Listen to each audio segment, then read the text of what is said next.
سب سے پہلے کنفیوژن کو کلیئر کر لیتے ہیں جو کافی ٹائم سے مجھے بھی تھی اور اب کلیئر ہو گئی ہے۔ تو دو حدیث ملی جن سے یہ کنفیوژن کلیئر ہوگی۔ وہ کنفیوژن کیا ہے کہ ذو الحجہ کا جب عشرہ شروع ہوتا ہے تو پہلے عشرے میں فرسٹ ڈیٹ سے لے کے 10 ذو الحج تک سر اور داڑھی کے بال، جسم کے بال اور ناخن کترنا، ہم کاٹنا بند۔ یہ وہ لوگ کرتے ہیں جنہوں نے قربانی کرنی ہے یا وہ لوگ جنہوں نے قربانی نہیں کرنی، یا دونوں ہی۔ تو اس کنفیوژن کو سب سے پہلے کلیئر کرتے ہیں، پھر ہم آگے بات کریں گے۔ ام سلمہ بیان کرتی ہیں رسول اللہ صلی اللہ علیہ وآلہ وسلم نے فرمایا،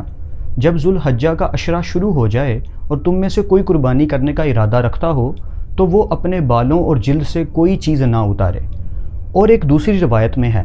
وہ اپنے بال کٹوائے نہ ناخن، اور ایک روایت میں ہے جو شخص ذو الحجہ کا چاند دیکھ لے اور وہ قربانی کرنے کا ارادہ رکھتا ہو تو وہ اپنے بال کٹوائے نہ ناخن۔ اب اس بات سے ہمیں کلیئر ہو گیا کہ جو لوگ قربانی کرنے کا ارادہ رکھتے ہیں، جنہوں نے قربانی کرنی ہے، جب وہ ذو الحجہ کا پہلا دن دیکھیں، پہلا چاند دیکھیں منٹو سے مغرب کی نماز کے بعد، تو پہلے دن سے 10ویں ذو الحج تک وہ اپنے سر اور داڑھی کے بال اور زیر ناف بال ریموو کرنا، ناخن کاٹنا بند کر دیں، اور جب عید کی نماز پڑھ کر لوٹ آئیں اور قربانی کر لیں، یا جب وہ قربانی کر کے فری ہو جائیں تو پھر وہ اپنی باڈی سے اپنے ہیئر ریموو کر سکتے ہیں، اپنے ناخن کاٹ سکتے ہیں، سر اور داڑھی کے بال، زیر ناف بال ریموو کر سکتے ہیں۔ اب ان کی بات کرتے ہیں، دوسری حدیث مبارکہ میں انہی کا ذکر ہے جنہوں نے قربانی نہیں کرنی۔ ہمیں کیا کلو ملا ہے، ذرا دوسری حدیث مبارکہ میں سن لیتے ہیں۔ عبداللہ بن عمر رضی اللہ تعالیٰ عنہ بیان کرتے ہیں رسول اللہ صلی اللہ علیہ وآلہ وسلم نے فرمایا، مجھے حکم دیا گیا ہے کہ میں اس امت کے لیے اضحیٰ کے دن کو عید قرار دوں۔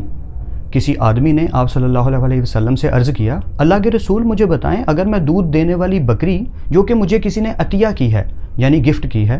کے سوا کوئی جانور نہ پاؤں تو کیا میں اسے ذبح کروں؟